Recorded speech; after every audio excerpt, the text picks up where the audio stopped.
Muy bien. Quisiera que pudiéramos abrir la palabra en el Evangelio de San Marcos, capítulo 7 y versículo 24.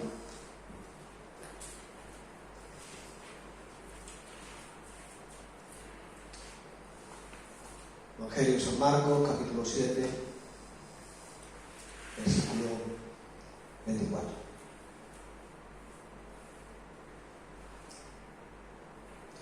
Dice la palabra: levantándose de allí, se fue a la región de Tiro y de Sidón, y entrando en una casa, no quiso que nadie lo supiese, pero no pudo esconderse. Porque una mujer cuya hija tenía un espíritu inmundo, luego que oyó de él, vino y se postró a sus pies. La mujer era griega y sirofenicia de nación, y le rogaba que echase fuera de su hija al demonio. Pero Jesús le dijo: deja primero que se sacien los hijos, porque no está bien tomar el pan de los hijos y echarlo a los perrillos. Respondió ella y le dijo: sí, Señor, pero los perrillos debajo de la mesa comen de las migajas de los hijos. Entonces le dijo: por esta palabra, ve, el demonio ha salido de tu hija. Y cuando llegó ella a su casa, halló que el demonio había salido y a la hija acostada en la cama. Muy bien. Estaba meditando en este texto esta semana y estaba pensando en él, ¿no? La verdad que llevaba varios días meditando en este texto. Muy bien, yo quisiera que pudiéramos entender un poco el contexto en el que está este texto, ¿no? Y si leéis el capítulo anterior, os daréis cuenta de que había habido entre los líderes religiosos, entre los fariseos y entre los escribas, leed el capítulo anterior y os daréis cuenta cómo había habido una fuerte disputa entre Jesús y los líderes religiosos. Y los líderes religiosos estaban acusando a Jesús de ser un pecador, porque lo que hacía era quebrantar las tradiciones de los ancianos y no se sujetaba a la autoridad de los líderes religiosos. Entonces esa era la situación en la cual Jesús llega a ese momento. Él se estaba moviendo en Galilea, en ese tiempo, en la región de Galilea, Jerusalén y Galilea, y ahora vemos cómo ocurre algo. Lo que ocurre es que Jesús se va a una tierra de gentiles, a una tierra de paganos, que era Fenicia. Tiro y Sidón están en Fenicia. No sé si sabéis dónde está Fenicia. Fenicia está al noroeste de Galilea. Galilea está aquí, pues en el noroeste, en la franja más alta del mar Mediterráneo, es donde está Fenicia. Era una tierra, no era tierra de judíos, era tierra de gentiles, era tierra pagana. Y si os dais cuenta, luego, si seguís leyendo el capítulo 7, os daréis cuenta de que fue un tiempo en que Jesús no estuvo ni en Galilea ni en Judea. Fue un tiempo en que Jesús salió de esa tierra, y luego nos damos cuenta que fue también a Decápolis. El versículo 31 vemos que Jesús, después de estar en Tiro y en Sidón, se va a Decápolis, que está al noreste de Galilea. Es decir, si uno estaba en el noroeste, el otro estaba en el noreste. Y no solamente Jesús estuvo fuera de Galilea y de Judea, sino que además, si seguimos leyendo, nos damos cuenta ya en el versículo 27 que Jesús llega a la parte norte, por encima de Galilea, que era Cesarea de Filipo. Eran tierras que no eran tierras, bueno, no eran tierras de judíos, evidentemente. Entonces, yo creo que Jesús, tenemos que preguntarnos por qué Jesús hizo eso. Y yo creo que hay una respuesta importante de por qué hizo eso. Yo creo que este tiempo que Jesús salió de Galilea y de Jerusalén fue un tiempo en el cual tuvo un contacto estrecho, un contacto íntimo, que le vino magnífico para el ministerio de los discípulos. Porque si os dais cuenta, en el versículo 29 yo creo que Jesús quería que llegaran a entender algo que todavía no habían entendido los discípulos, que era que Jesús era el Cristo. Nos damos cuenta cómo cuando llegan a Cesarea de Filipo, empieza Jesús a preguntarle a sus discípulos: ¿quién dicen los hombres que soy yo? Y entonces ellos responden, dicen, bueno, unos dicen que es Juan el Bautista, otros dicen que eres Elías, otros dicen que eres alguno de los profetas. ¿Y vosotros quién decís que soy yo? ¿Quién decís que soy yo? Y ahora salta Pedro y dice, le dice a Jesús, tú eres el Cristo. Tremendo, ¿no? Y vemos como el sinóptico de Mateo dice, tú eres el Cristo, el Hijo del Dios viviente, que no lo recoge aquí Marcos, pero el Hijo del Dios viviente. Jesús le dice, bienaventurado eres Simón, porque esto no te lo ha revelado carne ni sangre, sino mi Padre que está en los cielos. Bienaventurado eres Simón. Y ahora Jesús da una promesa tremenda, en la cual dice, tú eres Petros, tú eres piedra, y sobre esta roca que es Jesucristo yo voy a edificar mi iglesia, y las puertas del Hades no prevalecerán contra ella. Así que yo creo que es muy importante que podamos entender este tiempo de formación, este tiempo de enseñanza que Jesús tuvo con sus discípulos fuera de Jerusalén y de Galilea, porque Jesús quería tener un tiempo de intimidad con ellos, un tiempo de cercanía, un tiempo donde Él pudiera enseñarles directamente las cosas, donde Él pudiera hablarles directamente a los discípulos para que pudieran llegar a entender quién era Jesús. ¿Cuál era la misión por la que Jesús vino a la tierra? Él es el Cristo, Él es el Mesías, Él es el ungido de Dios, que vino con un propósito específico para salvar a la humanidad. Hermano, y el Señor ponía algo en mi corazón, hermano, sobre esto. Necesitamos esos tiempos con Jesús. Necesitamos esos tiempos con Jesús. Si leemos Lucas capítulo 10, cuando Jesús llega a la aldea de Betania y estaba Marta y María, vemos que María estaba haciendo algo importante. ¿Qué estaba haciendo María? Oía al Maestro, sentado a sus pies, oía la voz del Maestro. Y Marta le dice a Jesús, pero Maestro, no te da nada que María esté ahí y yo haciendo tantos quehaceres y tantas cosas. Y le dijo Jesús, Marta, Marta, afanada y turbada estás con muchas cosas, pero María ha escogido la buena parte, la cual no le será quitada. Hermanos, el Señor sabía que tenía que estar un tiempo con sus discípulos, y Él se levanta, y por eso fue el motivo de este periodo. Él se levanta y se va fuera de Galilea para poder enseñarles directamente las palabras que los discípulos necesitaban escuchar para el futuro de su propio ministerio, el futuro del propio ministerio de los discípulos. Hermanos, necesitamos estar a los pies del Maestro. Necesitamos entender, es la única manera de poder entender y de poder hacer lo que Él quiere.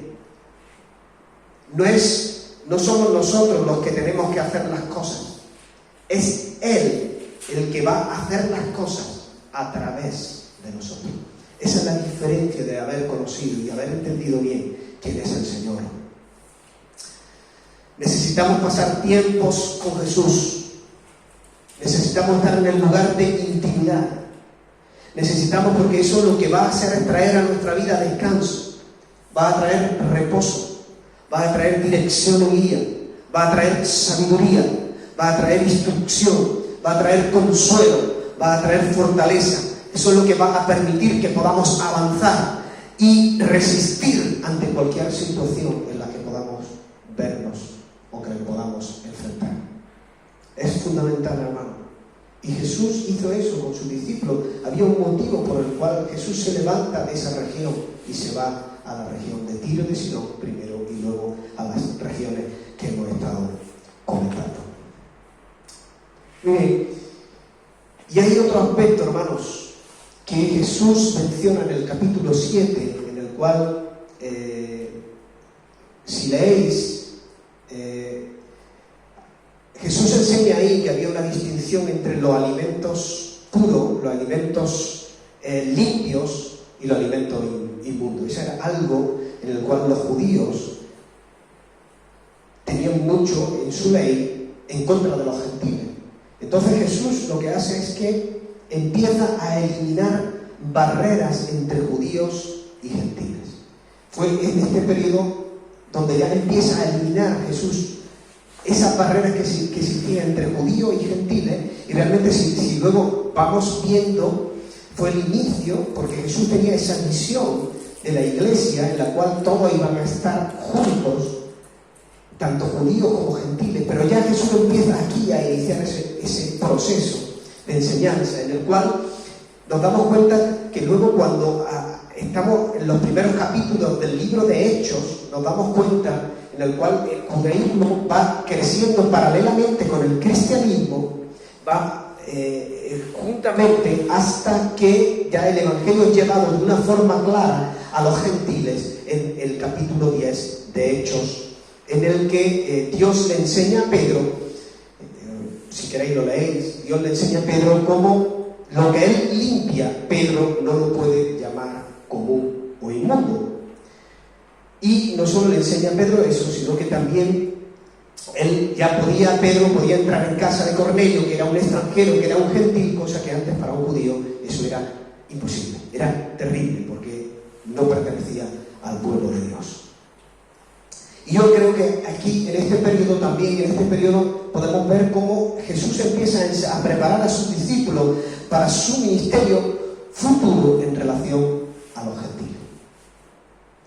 Y aquí nos podemos ver el primer versículo. Hemos estado analizando el primer versículo del versículo 24, hemos estado analizando ese versículo con todo ese contenido. Y ahora Jesús dice que no quiso que nadie lo supiera, pero no pudo esconderse. Es decir, incluso en una tierra pagana como era Fenicia, incluso la fama de Jesús se había extendido tanto que no pudo impedir que esta mujer sirofenicia pudiera acercarse a Jesús. Y leemos en el versículo 25, leemos que esta mujer tenía un espíritu inmundo. El Evangelio de Mateo dice que esta mujer la hija de esta mujer estaba gravemente atormentada por un espíritu. Estaba gravemente atormentada por un espíritu. Luego que oyó de Jesús, dice que viene a Jesús y se postra a sus pies. Vemos la actitud de esta mujer. Lo primero que hace es postrarse a los pies de Jesús.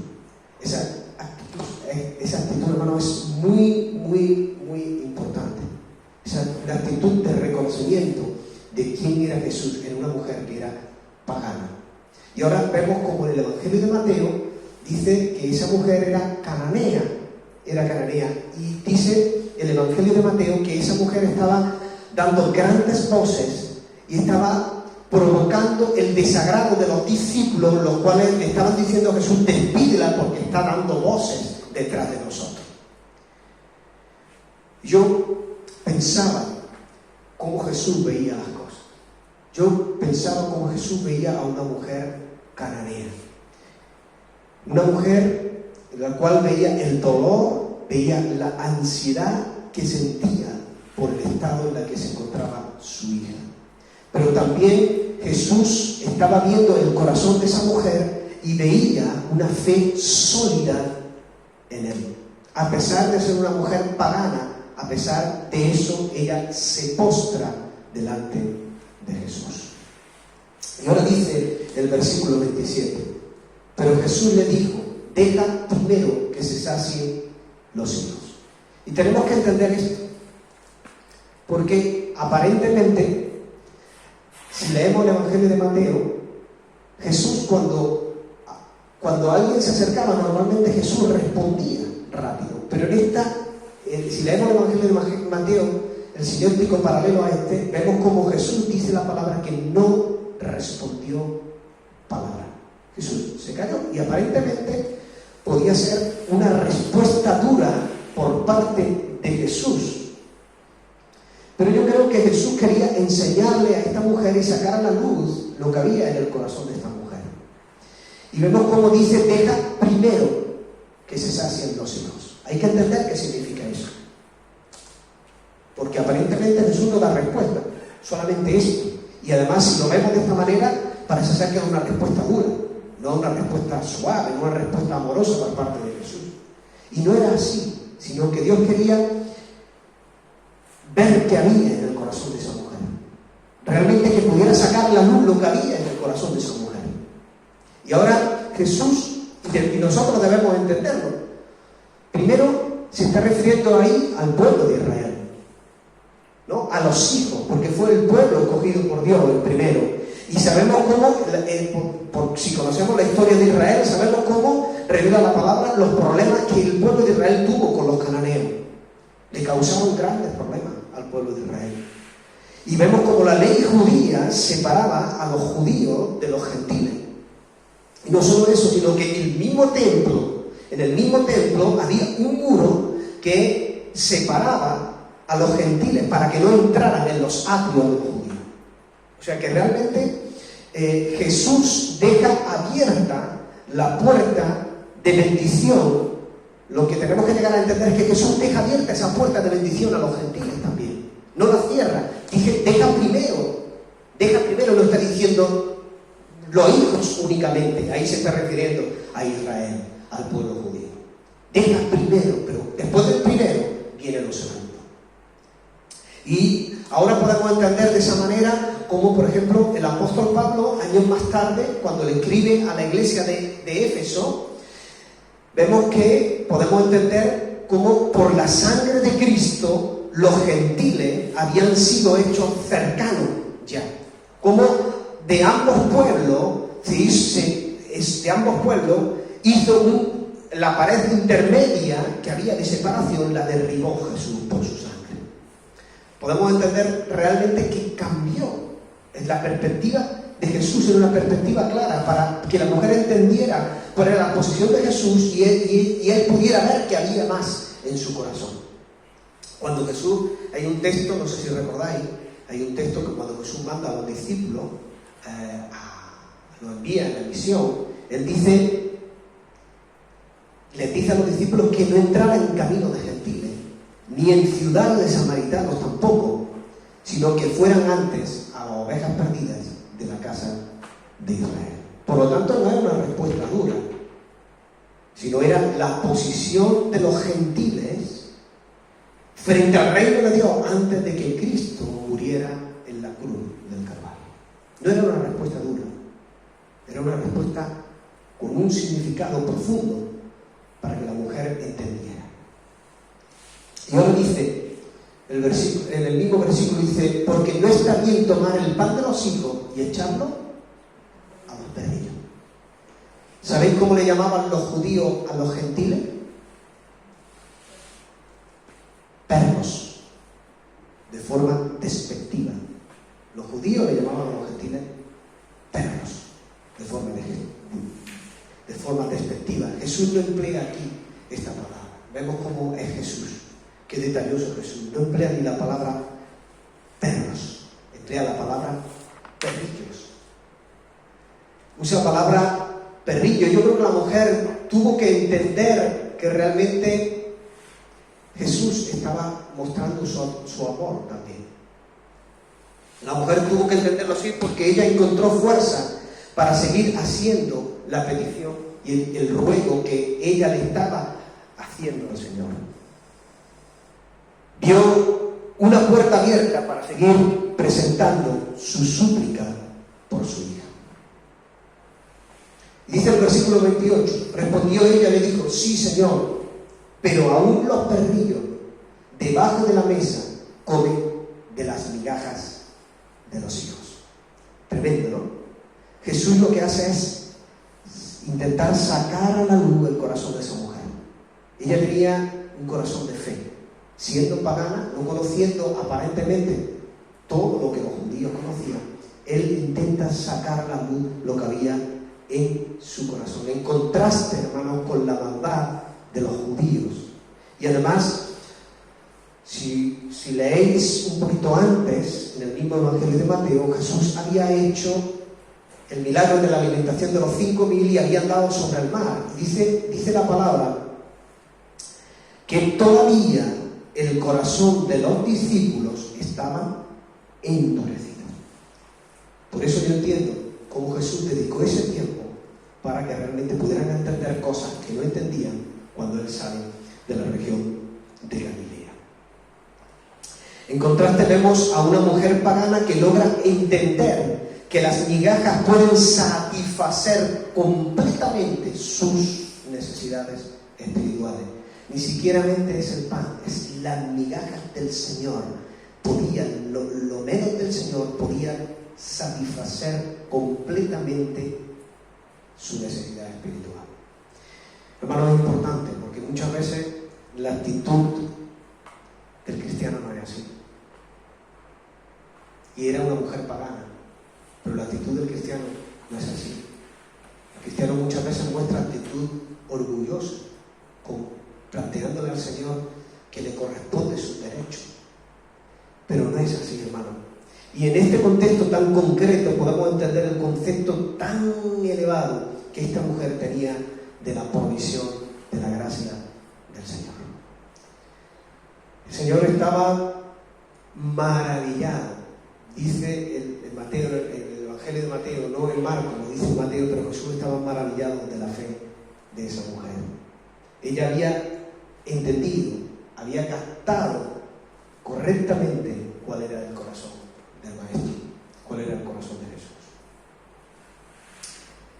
Y la fe, el versículo 29 dice, entonces le dijo, por esta palabra ve, el demonio ha salido de tu hija. Vemos que la fe de esta mujer logra eliminar todas las barreras para poder llegar al corazón de Jesús. Hermano, y esto es importante. Muchas veces tenemos que entender, ¿no?, ese versículo de Mateo capítulo 5, cuando habla Jesús en el Sermón del Monte. Tened hambre, los que tengan hambre y sed de justicia son los que van a ser saciados. Jesús probó el corazón de esta mujer. Jesús apretó a ver cuál era la respuesta de esta mujer. Pero incluso nos podemos dar cuenta cómo Jesús sanó a distancia por medio de su palabra